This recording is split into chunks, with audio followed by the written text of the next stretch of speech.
केंद्रीय बजट 2026 को लेकर रुड़की में बजट संवाद कार्यक्रम आयोजित किया गया। ये प्रेस वार्ता राज्यसभा सांसद नरेश बंसल ने की। उन्होंने कहा कि ये बजट विकास, समावेशन और आत्मनिर्भर भारत को मजबूत करने वाला है। बजट में गरीब, किसान, युवा और महिलाओं को प्राथमिकता दी गई है। कृषि, इंफ्रास्ट्रक्चर, स्टार्टअप और एमएसएमई के लिए खास प्रावधान भी किए गए हैं। शिक्षा और स्वास्थ्य पर खर्च बढ़ाया गया है। डिजिटल इंडिया, हरित ऊर्जा और रोजगार सृजन पर भी जोर दिया गया है। सांसद ने कहा कि यह बजट देश के दीर्घकालिक विकास का रोडमैप है। 26 का बजट पिछले 10-11 वर्षों की यशस्वी प्रधानमंत्री नरेंद्र मोदी जी के नेतृत्व में हमारी यशस्वी वित्त मंत्री आदरणीय निर्मला सीतारमण जी ने लगातार जो 9वां बजट प्रस्तुत किया है, वो पिछले 10-11 वर्षों की मजबूत आर्थिक नींव पर 2026-27 जो इस सदी का सेकेंड क्वार्टर है,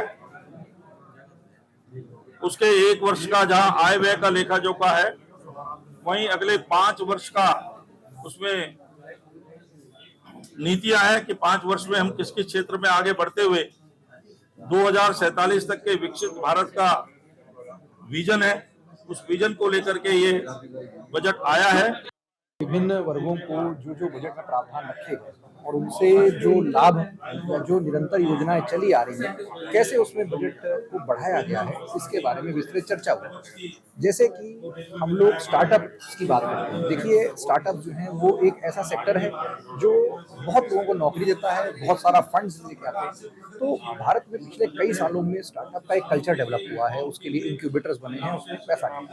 जहाँ हम कैपिटल एक्सपेंशन की बात करते हैं, चाहे रोड्स की बात करें, चाहे आवास योजना के माध्यम से लोगों से बात करें, चाहे किसान सम्मान निधि से बात करें, सभी क्षेत्रों में अलग अलग जो है चीजें आई हैं। अभी कैंसर पेशेंट्स के लिए कैसे उनकी जो दवाइयां हैं वो कर मुक्त हो पाए, उसके लिए जो है प्रावधान रखा गया है। ऐसे ही राज्यसभा सांसद ने प्रेस वार्ता करी। केंद्रीय बजट बहुत सुदृढ़ और बहुत अच्छा है। जैसे कि बात करी गई कि हमारी सरकार जो है 4 आर पे काम कर रही है, चाहे वो रोड्स हो, चाहे रोपवेज हो, रेलवे हो, कनेक्टिविटी पर इंफ्रास्ट्रक्चर बहुत काम हो रहा है। आप देख भी चाहते हो जो विकास का एक जाल सा विषय है, और उत्तराखंड के लिए खास तौर से जो बजट रखा गया है टूरिज्म के लिए, आध्यात्मिक राजधानी बनाने के लिए उत्तराखंड को, उस पर हमारे प्रधानमंत्री ने खास ध्यान रखा।